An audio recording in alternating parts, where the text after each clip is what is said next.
but they were ones that were controlled and driven by actions between this world and the spirit world. And whether you call the spirit world God or Christ or whatever that force is, it doesn't really matter. With the Shakers, I think they knew what it was, but to them. But that in terms of being a spiritualist church, I think from the very beginning, that's where they are. We often, I'm jumping forward, we often think about the Shakers as, in terms of Shakers and Spiritualism, as being a very short period in Shaker history from about 1837 to 1847. It's a period that the Shakers call the period of mother's work, or the period of manifestation, and this is in period just when the Shakers had intense spiritual visions and experiences. During that time, it all started over across the river in Waterloo, New York, with a bunch of young girls, which will be part of the story, the next part of the story, who all at once were receiving visions and just telling people what they were seeing. They would see, they would be in a room and there would be doves flying around. And they were, these were things that people didn't understand, but luckily for the Shakers, because they didn't reject those kinds of visions, somebody would step forward and interpret it. So whether it was a dream or something somebody thought they saw, or a person who they thought was standing in the room telling them something, or a voice they heard, the Shakers, because of their experience, were prepared to interpret it, not just to say you've got to prove it, or it's not happening, or just be quiet and go back to your room, but rather they embraced it and took it forward. Now, there's a little piece of this that you have to tell, but without fix it at the end of it. 1837 is also a huge economic crisis in America. The whole country falls apart. And the 10 or 15 years before that is the period when more people joined the Shakers than any other period in their history. Lots and lots of new members. Towards 1837, a whole bunch of people came in because they were looking for a safe harbor. And a lot of new ideas were starting to filter into the Shaker church. Maybe we should have silver toothpicks to use on our teeth after meals. Something that simple. You see Shaker accounts of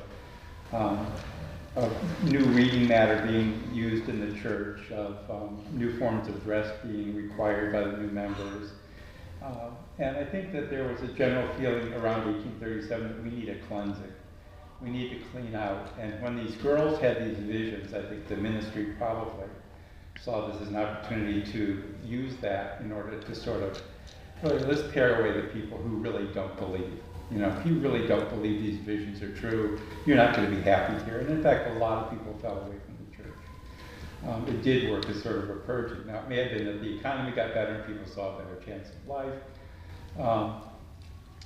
That whole story about why the Shakers might have done that, people will tell you this is all controlled by the ministry. It was a way of purging the church of unwanted people, of getting down to the core.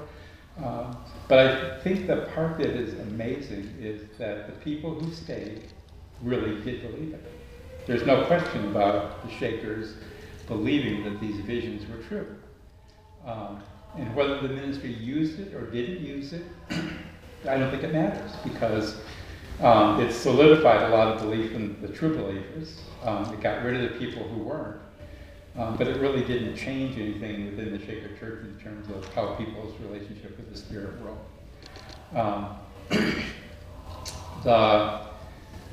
I think in your little reading from Anna White, which I always find her book so hard, but she is the only person as Shaker who's really written a history of the Shakers that covers this particular time period. She talks about the period of mother's work ending in 1837 or 1847, when the Spirit said, we're leaving now, we're going out into the world, and we're going to affect the rest of the world. And of course, the next event that happens is in Hyattville, New York, where another group of little girls, two sisters, Kate and Maggie Fox, started having spiritual visions through through little hidden rapping noises on tables and floors in their house. Now, it's interesting that the house that they lived in is a house that had a history of such strange events before, and it was part of the folklore of the town that this house events had happened in this house that would affect that. And but the sisters, were quite convincing in their ability to. Have their house, just pass it Oh, okay, pass the house around. They were quite convincing. They were 12 and 15 years old, I think, when this happened. And I think they were quite convincing that these are real visions, and they learned how to decipher the code of wrath so they could ask the spirit. And like, split toe, split foot, split toe was the spirit, which was supposed to represent the devil, which is the cloven hoof. Devil figure, anyway, would ask questions, and the questions would be answered. So they were doing this whole game. They became quite well known. In fact, the Shakers were very curious about whether or not this was really the opening of spiritualism to the rest of the world, and they investigated the Hyattsville phenomenon quite carefully and wrote about it. I think you saw a little account of it, of their earliest writings about it. They eventually rejected it, but did not reject. I think they thought that the girls were frauds, but did not think that spiritualism itself was, and the girls were just instruments to bring it to light. Anyway, that what happens from then on with the Fox sisters is that their older sister Leah takes charge of the young girls and starts figuring out how to make money out of it. And takes them on the road and starts having little seances and meetings and demonstrations of their skill. And people like P.T. Barnum and Horace Greeley got a hold of them, and it sold papers, and it made for great entertainment on Broadway. And pretty soon the Fox sisters were elevated to national celebrity status. And Justin Bieber could only wish to have such popularity as these girls had, I think. But so all from the knocker. All from a couple of raps on the bottom of the floor. Anyway, this went on for quite some time. Maggie Fox eventually married Elisha Kane, the Arctic explorer, and he was convinced that she was a fraud, and he married her to straighten her out. And unfortunately, he was doing a good job of it, but he died quite young in their relationship, and she went back to the tables and the rapping, and did that until really the end of her life, when she fessed up that this was a game that they were playing by bouncing apples under the skirts on the floor with strings. I think was one explanation of what they were doing. Of course, after she confessed, she recanted the confession, said no, it was all true, because the spiritualists, I think, were upset with her for doing it. Whatever the case in the story about the occurrences in Rochester, it really was the beginning of this whole public movement of spiritualism. And I think Ruth may want to speak to this a bit, but I think one of the things that strikes me is there were a lot of things going on at the time that were important to give women voices. Churches didn't have women preachers for the most part.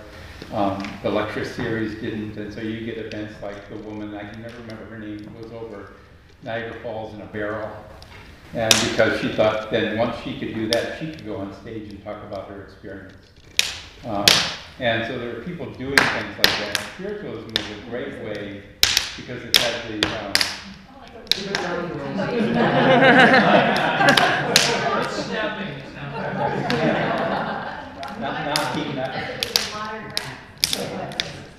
it had the spiritualism had the power of religion, the power of science, in order to give women a real platform. And I think that's one of the most important things to come out of that whole movement. So I don't know. I just want to sort of, wrap up with a couple of incidents. One is the period of Mother's work really doesn't end.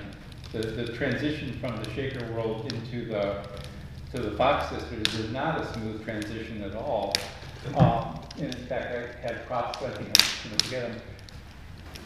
Some of the gift drawings, those drawings that came out, what came out of this period was a tremendous amount of drawings, inspired drawings, we call them gift drawings now, and also gift songs.